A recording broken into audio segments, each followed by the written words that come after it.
What's up everybody, Matt Maran here for another weekly update. So there's lots of interesting news to go over this week, so I'm going to get right to it here. The first is Polestar has unveiled the Polestar 1, which is their brand new Halo performance vehicle here that looks really cool. It looks basically like a coupe version of the S90, a little more aggressive, but that's basically the gist of it. But this thing it's got a very interesting story to it here. So it's basically a pumped up version of the T8 powertrain that you find in all the T8 versions of the other current Volvo models. And so that means it's got a hybrid component. It still does have a gasoline engine. Polestar, they're kind of spinning off as a separate arm from Volvo, so they're not technically Volvo anymore. It's just Polestar on its own.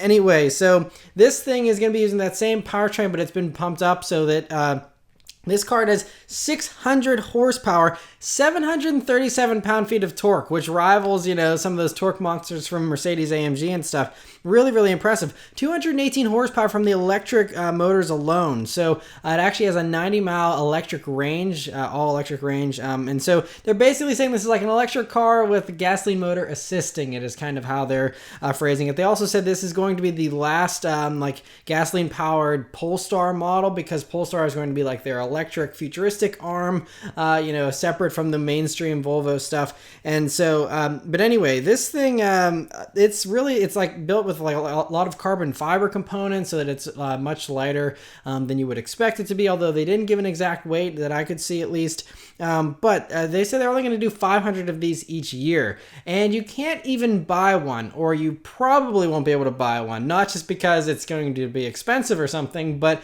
because like Volvo simply won't let you buy one. It was really a confusing press launch because they said that they're going to be doing this with the new subscription service like they rolled out with the XC40 just a week or two ago here. And so basically you can subscribe to this Volvo subscription service for the vehicle, and then you get it for either 2 years or 3 years. It covers insurance, maintenance, all that kind of stuff in the price, and then you turn it in. But like everyone was like, wait, that's the only option? Volvo's like, yeah, that's the only option. Just you subscribe to it and that's it. There is no way to own one of these things. And everyone's like, well, what if you want to keep it after 2 or 3 years? They said there's going to be a pre-owned program where you can then subscribe to pre-owned ones and do that for 2 or 3 years, and on it goes, I suppose. But everyone's like, well, what if someone just wants to buy it and keep it? And Volvo was like, what? And they didn't even think about it. And so there's multiple conflicting reports about whether or not some of the things, some Volvo people were saying, yes, you can buy this. Others were saying, no, you can't. And the official word is still, no, you can't. But apparently they've been going back and forth, and they say that if people really want to buy one, they will let you buy one, but it's going to be very expensive. They didn't even say there's no price that they would say, but they said just if you want to compare it with other vehicles of its similar performance nature, they said that this is probably going to be going for 130,000 to 150,000 euros, which translated to dollars is between $153,000 and $177,000 for a coupe S90 that's really fast. Because the interior is exactly like an S90 too. It's really impressive, but is it that impressive? There's a lot of sweet stuff you can buy for 150 to 200 grand. So anyway, I don't know how it's going to break down with the subscription thing. Maybe that'll make it more affordable and less, crazy. But anyway, they're available to order now, so you can still order it and I guess option it and stuff. But again, it's just only for subscribing to it. But they said production for these won't even begin until mid-2019. So we're already at least a year and a half out before they even start building these things. But yeah, they said that all their future models will be fully electric. And they went into a little more detail on the other two Polestar models that they're currently working on. Polestar 2 is what it's going to be named. Very creative with their names here. So Polestar 2 is going to be an all-electric mid-size sedan that's going to be fighting the Tesla Model 3 and be the cheaper of the Polestars, and they say that one's currently in its engineering phase, and they're continuing to work on it. They said production for that one is going to begin before the end of 2019, so figure maybe 6 months after the Polestar 1 starts production. They said that will also have higher volumes than the Polestar 1, which is only, 500 units. This is going to be larger scale. And then there's going to be Polestar 3, which is going to be a large SUV style, is what they said, electric vehicle. And that's currently in its final design phase. And I'm willing to bet that's coming in 2019 or 2020 as well. Interesting to hear all that. And some other interesting news, a teaser here. McLaren officially posted a teaser for what is codenamed the P15, which is going to be part of their Ultimate Series line. So figure kind of like a P1 successor in a way. Anyway, this is going to be arriving before the 3-seater BP23 arrives, which is going to be like the successor to the McLaren F1. So they just have an exhaust shot. That's all we see so far. There's nothing as far as when they're going to reveal this or anything else about it, but we now know what the exhaust is going to look like on the P15, so cool to see that. Another very high-performing vehicle that was teased was Hennessey's Venom F5. So, they did the Venom GT, which is the unofficial record holder for top speed at like 280 miles per hour, I believe. I think 276 was the Bugatti Veyron Super Sport, but technically the Venom GT wasn't an actual production car since it was based on a Lotus Exige and titled as one. So, they technically didn't have the production car record. This is actually going to be a custom chassis with this new Venom F5, and so they want to go for the actual production car record with this. And it was teased as they were alluding to the fact they believe it'll do 300 miles per hour because there was a road sign that said speed limit 300. So, I guess that's what they're shooting for. I don't even know where you'd be able to do these types of speeds in something like this, but for bragging rights, I guess it's good to say you have the largest number of top speed out of any supercar.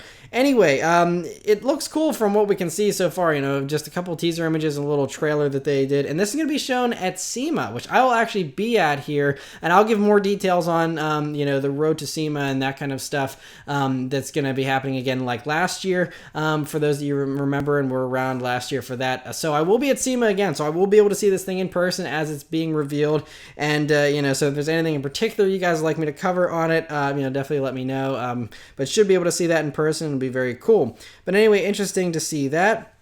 Another car that was officially revealed this past week was the 2019 Audi A7, and so completely brand new, and as you can see, it looks quite good, at least in my opinion. Really cool, especially in the back there. I like how they did those long taillights there in the back. Look really cool. Looks a little bit like a Kia Stinger GT with the front headlights there to me, but clearly takes a lot of inspiration from the A8, and interior is also very similar to the A8, although it's a little more driver focused. It has those same dual touchscreens, but they're kind of tilted towards the driver a little bit more and angled a little bit more, so it's more driver centric. But yeah, there's no MMI wheel. Thankfully, the Germans are getting rid of their controllers and just going to touchscreen, which I think is so much easier. And so yes, it has no MMI wheel. It's going to be powered here in the States by a 3-liter turbo V6 engine, and that's combined with a 48-volt mild hybrid system, which the mild hybrid thing is just like a higher voltage electrical system for the car. It just allows for longer start-stop cycles, so I think you can actually coast and roll before the stop-start comes back on and the engine comes back on, so it's a little more useful in stop-and-go traffic and things like that. Anyway, that turbo V6 motor, 340 horsepower, 368 pound-feet of torque, 0 to 62 in 5.3 seconds, which is interesting because the outgoing A7 will already do it in 5.2. So this is technically 0.1 seconds slower, which is kind of an interesting note. So this engine is going to be the only engine available at launch and probably the only engine we're going to get here in the States for the standard A7. Now, obviously for Europe, they'll probably still offer a diesel and all that kind of stuff, but we probably won't get any of those other variants and probably won't get any kind of 4-cylinder or anything either, but who knows, maybe they'll have a 4-cylinder down the road. 7-speed automatic for these, all-wheel drive is standard, and now 4-wheel steering is an option for the new A7, which is pretty cool. And so these are going to be arriving February of 2018 here for Germany, and for the United States they said late 2018 or early 2019, so we're going to be delayed almost a year behind the Germans that are getting this first. But it looks very cool, and so great to see that. Another German vehicle was just revealed. It was the 2018 Porsche 718 2018 Boxster and Cayman GTS models. So just a couple of weeks ago, they were spied on the Nürburgring, and now we have the official reveal. It uses the same 2.5-liter flat-4 turbo motor that is in the standard Cayman S and Boxster S. These new 718 versions. No more flat-6 motor, sadly, and not even for the GTS one here. 15 more horsepower than the standard S versions. 365 horsepower total, 309 pound-feet of torque with the manual. With the automatic, the PDK, you get 317 pound-feet of torque, which is kind of interesting. 0 to 60 for the PDK is 3.9 seconds. They didn't bother giving a 0 to 60 for the manual because they assume if you want the fastest 0 to 60 time, you'll get the PDK, which is a very accurate prediction. 180 mile per hour top speed for these. And basically the GTS ones, they've always been just basically all the performance options are ticked, and then it's got a couple mildly unique things, and that's it. And so it's the same with this one here. It's got the Porsche torque vectoring as standard, Sport Chrono package, active suspension, which lowers it 10 millimeters. It's got the sports exhaust standard, and of course your typical black and red accents and badges and the Alcantara stuff going on the inside and all that kind of stuff. So the Cayman version of the GTS is going to be starting at $80,850, and the Boxster version is $82,950. So a little bit more expensive there for the Boxster, as you would expect. And so anyway, cool to see that. Another vehicle that was revealed unofficially, but basically as close to official as you'll get, is the owner's manual leaked on the JL Wrangler forums here for the 2018 Jeep Wrangler, the new one. So, the cover shot of the owner's manual shows you, ta-da! There's what it looks like, and this thing has been leaked so many times already. We've already basically known what it looks like. There's been more leaks in this Jeep Wrangler launch than, I don't know, Swiss cheese. It's just crazy. So anyway, there's this owner's manual is confirmed a couple of things. There's going to be a four-wheel drive auto mode, which is kind of nice to have. It's going to have the sliding roof as an option. There wasn't any kind of signs in the owner's manual about any kind of sliding a soft top. It's just like a hard top panel thing. The doors are still going to be removable, which they kind of already knew, but this confirms it. Fold down windshield is still also going to be offered here for this new one, and it's going to be available with either a 2-liter turbo or a 3.6-liter V6 engine. They said the V6 can take unleaded gas, but they recommend premium for the 2-liter turbo one. And yeah, so we'll be seeing the official debut of the new Wrangler here at the LA Auto Show next month. And so until then, I guess it's just going to keep on leaking out. Another FCA product that was spied, actually, was the 2019 Jeep Cherokee. But interestingly enough, the important bits were the ones that weren't covered. It got the swirly camo on everything except the brand new headlights and brand new taillights. So, a few other little changes too, but basically they camouflaged all the wrong parts. So anyway, the headlights there look much more normal than the standard Cherokee. It still looks similar to, the outgoing Cherokee here that we currently have, but a little less odd looking, I suppose. I personally like it a lot better. I was never a huge fan of the Cherokee's looks personally, so I think this is definitely an improvement. The taillights in the back look a little sharper and cooler as well. They've also moved the license plate holder to the tailgate instead of where it used to be in the rear bumper there. And a couple other small changes. I'm sure there'll be some improvements on the inside as well, but cool to see that spied. That'll probably be shown either at the LA or Detroit Auto Shows. I'm guessing they won't want to step on the toes of the Wrangler, so I'm guessing this will wait till the Detroit Auto Show in January, but who knows. Anyway, interesting to see that. Also, another FCA vehicle that was spied without hardly any camouflage is the 2019 Ram 1500 full-size truck. So all there is, again, they didn't camouflage anything except there's a little strip of chrome that they camouflaged on the front of the grille there. Again, why even bother at that point? So as you can see, it's definitely a departure from Ram styling of the past, so it's got, some less aggressive styling, I think, than the front. The headlights and stuff, again, are evolutionary, but to me it actually looks a little bit like a Chevy with the way the headlights are styled there. But it looks good nonetheless. Taillights in the back are now F-150 inspired with some curves in it and, whiter elements there interspersed through the red. Yeah, so looks like a very handsome truck still, though, and I'm sure it'll still do very well. And so I'm guessing since this thing is basically looking like it's totally done, we'll see this at the Detroit Auto Show as well. That would make the most sense, I think, for a full-size truck debut. And so anyway, cool to see that. Speaking of full-size trucks, though, Chevy seems to be a little bit better at hiding their designs than Dodge is, because the 2019 Chevy Silverado is spied, but has lots of camouflage on it, so there's still a little air of mystery about what's going on under the camouflage there. But it looks pretty good. We can get a good idea of the accent lighting there and those front headlights with the way that you can kind of see the light poking through the camo there. And tail lights in the back look a little bit skinnier than in the past, and also the rear bumper has some exhaust cutouts there, which is similar to what you see on the current generation Ram. So interesting that, Chevy's kind of adopting that in a way. And yeah, but otherwise, can't tell too much except it's, a typical full-size truck.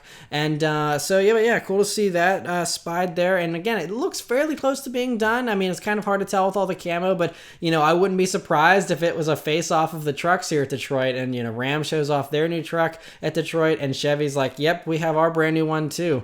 So yeah, but very cool to see that spied running around. It'll be interesting to see when it does actually debut. Another Chevy truck that is actually debuting here basically like next week at SEMA is the 2018 Chevy Colorado ZR2 Midnight and Dusk editions. So you can take a wild guess as to what this is. A blackout package, because that's always very popular here these days, and they do sell very well, these black edition vehicles. So it makes sense that they're just doing it for everything. So the Midnight edition is available only in black, whereas the Dusk edition is the same exact thing, except it's available in other colors. So yeah, just kind of good that they're giving people the options. You don't have to get the whole car in black, but it does have the black bow tie badges and all the other black accents all around the vehicle. And so anyway, cool to see that. Some other spy shots here. The 2019 BMW 3 Series was spied yet again, and this time we get an even better look at those new headlights there in the front that do look like they're production ready now, and they look very similar to the ones we've seen on the BMW X7 that was spied running around, the large SUV. It looks really mean there. Those headlights are going to be really sweet looking once they actually, debut here on the production car. And the interior looks like it's closer to being finished as well. Before it was a really unfinished looking interior. Now we can see it's got some digital gauges going on. We can see that there's a new shifter there for it, and it looks like the center screen's a lot more nicely integrated there. You have some buttons that are new and stuff. And it doesn't look like there's any knobs either, which is interesting. I mean, a lot of stuff's still covered up there, so hopefully there are still volume and tune knobs present. But yeah, otherwise it looks pretty good here, and looks like it's getting fairly close to production. So I'm not sure what when they would debut this. Might just be online or something like that, or they could wait until the Geneva Motor Show in the spring. But anyway, cool to see that spied running around. The 2019 Aston Martin Vanquish, or DBS, it could go one or the other as far as names go. But anyway, it was spied running around the Nürburgring, and oh man, it looks so good. I don't know. I have a soft spot for Aston Martins and V12 ones especially, so maybe I'm a little bit biased here, but that thing looks so sweet, especially in matte black. I don't know if it's totally finished yet. It looks like the front bumper is still a little unfinished. In the back end there, it looks like a completely new taillight design that's different from the DB11 that it's based on. And it looks like there's some camo or something that's hiding part of the taillights there, so not sure, the final design just yet. But it looks like it's going to be mean looking, and man, I am excited to see what they do with that. I'm sure it'll be more than the 600 horsepower you already get with the DB11, which means it's going to be very, very impressive for sure. And interesting to see they're changing up some of the styling elements there outside of the DB11, so hopefully it'll look a little more extreme. And yeah, I'm really excited to see that finally reveal. I'm sure they're probably going to debut it, I'm guessing, at the Geneva Motor Show once again, in like late February, early March. But anyway, awesome to see that out being worked on. Another spy shot that was actually sent in by one of you, Crew Boss on Twitter, just sent me these pictures of what looks like an Infiniti QX70, which these have been spied several times. There's lots of these things running around LA and a few other places. And so this has been, basically ready to go for a while now, it seems. Production headlights and taillights and everything looks pretty final. So I'm guessing this will be shown maybe at the LA Auto Show next month. Makes some sense. Or Detroit, it would make sense as well. But anyway, cool to see that. Nissan this past week officially announced some changes for the 2018 Rogue. So the Rogue's getting a couple nice improvements here. First is it's going to be offering the ProPilot Assist system from the Leaf, which is the semi-autonomous system they have here that gives you assisted steering, braking, and accelerating whenever you're on the highway and in safe zones on the highway where it's recognizing all the lane markings and all that kind of stuff. Then it'll basically take over and do a lot of the driving there for you. Although I still believe you have to have your hands on the wheel and stuff for this one, so not quite as advanced as some of the others out there. But another big thing, which to me is even more of a big deal, is they're finally going to have Apple CarPlay and Android Auto here for the Rogue, which is a great improvement. They didn't have it before, so now for 2018, if you like tech, I would wait for the 2018 Rogue here and get the CarPlay and Android Auto functionality. So cool that they are adding that. And a couple of interesting electric vehicles they're going to be showing at Tokyo. So the Tokyo Motor Show is coming up here very, very soon, and so there's been a couple different companies that have shown off some stuff. Everything's autonomous, electric. That's all the buzzwords and hype these days. And so the first is actually a little bit of a head scratcher. So Mitsubishi Electric is showing a vehicle, not Mitsubishi Motors. This is like the section of Mitsubishi that does like refrigerators and air conditioning units. They're coming out with a car. I don't know why it's not under Mitsubishi Motors. They're doing the e-Evolution, which is their new all-electric crossover with the Evo nameplate that has upset every Evo owner out there. This is something different, and so this is called the MRI 4, and it's an autonomous EV. It's basically, I kind of think, like a showcase for technology that they maybe will sell to others or something. I don't know, but anyway, some of the stuff it has here. It has a heads-up display that uses augmented reality to emphasize lane markings, which helps to make them more visible whenever there's challenging conditions where it's hard to see the road and things like that. This will help you, which is a cool safety feature. The car also has a driver sensing system that uses interior cameras similar to the Cadillac CT6 with the new Super Cruise, where it'll monitor the driver and passenger and will keep an eye on your head positioning and posture. And so if it detects any kind of unsafe driving, or if the driver or passenger look uncomfortable, it will suggest things to change in order to make you more comfortable, I suppose, and try and predict what it is you want. So very interesting to kind of see that, especially that augmented reality thing. Actually seems like it sounds pretty promising. Another interesting thing with this, another buzzword here is artificial intelligence that everyone's very into these days. So Toyota, they showed off the Concept I at the Consumer Electronics Show back in January, and it's very futuristic, very interesting, and I'll link the original video where I talked all about this Concept I. They're showing it again at Tokyo here, but they're showing it alongside two other Concept I type vehicles. So when I say vehicles, the first one is basically like a Segway. It's a three-wheeled little stand-up thing that has 12 miles of range. Not sure why. I mean, people can just walk. But anyway, then there's the Concept iRide, which is mostly for ride sharing. It's a little bit smaller, little two-seater. It's got gullwing doors and has a range between 62 and 93 miles per charge, which is a pretty big, stretch of range there. Which one is it? Is it 62 or 93? I'm not sure. But the company says, so they expanded a little bit more on what they're working on here with this Concept I, and what they're doing with their artificial intelligence systems. That it's this new technology they're calling Learn, Protect, Inspire, where it learns people and tries to figure you out and what you like and stuff. It uses autonomous driving tech to increase the safety of this vehicle while it does all that other stuff. Then it can also figure out your feelings and help you feel more emotionally connected to the car. They say they want to bring back people's love for cars in a different way by it kind of becoming your friend instead of it just being an awesome car or something. It's kind of interesting. They went into this more at CES as well. A couple other things they mentioned here about it. So some examples here, it'll be able to learn about you via your facial expressions, your tone of voice. It'll also learn about you based off GPS information, and even it'll check your social media activity, which gets kind of to the creepy side of this whole thing, so that it'll be able to suggest routes you might find more enjoyable. So I don't know, maybe if you take pictures of trees, it'll go on more of a tree like scenic route or something. I don't know. I'm guessing that's kind of what they're going for with this kind of stuff, and give you like slight detours to help you enjoy the drive more. It'll also be able to read all 5 senses, supposedly, meaning it'll be able to tell if your eyelids are getting droopy, if you're like getting ready to fall asleep, or like if you're stressed out. It will actually send rhythmic inflate deflate patterns to the seat, a massage, I don't know why they didn't just call it that, to help you if you're getting annoyed. So it'll be like, oh, he looks mad, maybe we should give him a massage. And so it'll also even pull up your favorite songs if it thinks you're annoyed and things like that. So I admire their goal with this thing of making people happier, which therefore should make it a better world for everyone.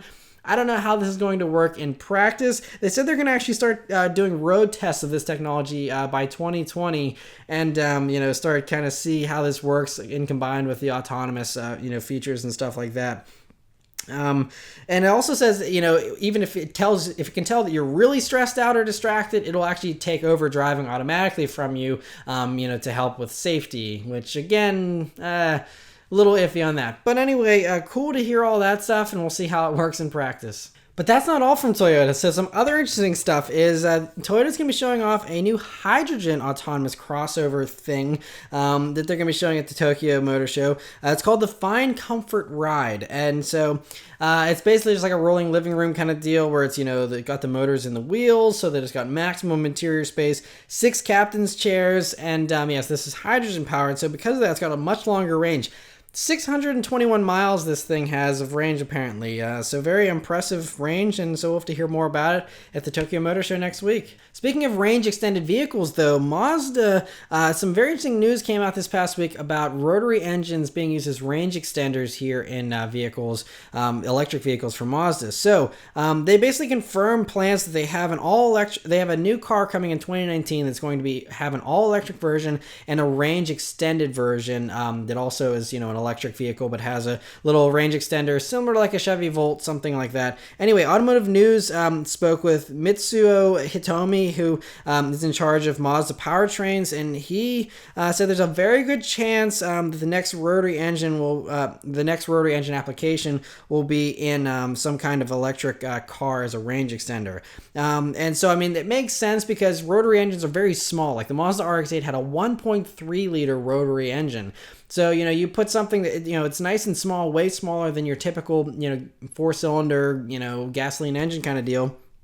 This, it's much smaller. It's also very smooth, rotary engines are, so it's going to be a lot harder to tell when the engine kicks on versus a typical normal 4-cylinder kind of engine. They're not the most efficient, but that's something they could definitely work on, I'm sure, and make it so that it's a very promising idea for a range extender motor. And so it also will give you more space for batteries or interior space, depending on what the priority is, but could give Mazda a very cool upper hand with rotary tech here. So and so it wouldn't power the car, obviously. It would just be used to generate electricity. But Mazda's been doing this kind of range extender thing already. So they were testing ever since 2013 the Mazda 2 RE range extender, and so this is basically a very similar tech. They've now patented this, and that's probably what they're going to be using, something very similar to this, just a more advanced form in whatever this new car is in 2019. But for those of you that are enthusiasts and want some kind of RX-9 or something, Hitomi also told Automotive News that there's still some kind of bigger rotary engine in development. So they are working on something, but they can't make a business case. He's like, that's the trouble with it is, they want to do some kind of sports car, but they can't come up with a business case for it. That's the problem with any sports car these days. They sell in such small numbers. It's so hard to justify the cost of engineering and developing this totally unique thing. It's really expensive to develop a car. And so, trying to find some way to do this, that's why it was a struggle with the Miata, and they had to partner up with Fiat Chrysler and do the 124 as well. Otherwise, the new Miata might not even have been here. It might not have ever gotten made if it wasn't for the partnership with FCA. And so it's just another thing like, okay, well, should they partner with someone? It would be obvious. It would be an awesome halo vehicle. We'd make it some kind of hybrid thing as well, with the rotary motor, and do some kind of technical showcase of what you can do performance-wise with, their electric system. But it's just like, is that going to be, feasible? Are they going to be able to make money or even break even on something like that? Stuff like the LFA, I think Lexus lost money for each LFA they sold. So, it's like, why would you do something from a financial standpoint if you're just going to lose money on it? So fingers crossed they can find a way to make it happen, but it sounds like it's not a case of Mazda not wanting to do it. It's just they can't find a way to come up with the money to make it happen. The last two stories, not to end on a sad note, but they're also about things getting killed off and not happening anymore. First, Mercedes has officially announced that the G500 4x4 squared, they're going to be done accepting orders at the end of October. You have until the end of October to place your order for one of these things, and then they're not going to be making any more of them. They were like 275 grand, so I mean, it was way more than a standard G-Wagon anyway for that additional off-road capability and the awesome looks. And so yeah, we'll see, how many more people run out and order them before the end of October, but sad to see that go because it was pretty cool. And the last thing is, for 2018, the Volkswagen Jetta GLI is not going to be offered with a manual transmission. It's going to be the DSG only. According to Cars Direct, around 30% of all GLI purchases are still manual, which is a really high take rate for a manual. Most other vehicles that offer a manual, it's way less than 30%. So it sounds like a really good take rate, which is kind of makes this confusing. But the truth about Cars is saying that they're most likely getting rid of the manual for 2018 simply because this is the last model year for this current Jetta, and the new Jetta is going to be coming for the 2019 model year. And we've already seen what were leaked images of a 2019 Jetta, so we know that's coming very soon. So they said this is most likely them just simplifying trims and model lines here for this last year as they're preparing to phase it out. So, we know Volkswagen has confirmed the 2018 GTI will have a manual here in the United States. So there's nothing to worry about, with the GTI. And I'm hoping that the new Jetta, if there is a GLI version, will be offered with a manual as well. But who knows? That's not a guarantee. We know the manual is a dying breed, and so it's only a matter of time. This is why anyone that asks, should I go manual or automatic? I'm like, if you don't sit in a ton of traffic or are physically unable to drive a manual, I suggest the manual. Enjoy them while we can, because there's no guarantee they're going to be offered and stick around for much, much longer. I mean, it's just the way things are. Everyone's going with automatics, and they have a lot of advantages, and it's just the way things are going. But anyway, hopefully it makes a return. At least if you do want to stick, just go for the GTI instead, which is more practical anyway. So anyway, thank you guys very much for watching. Let me know your thoughts about everything here in the comments below, and I'll see you guys next time. Take care.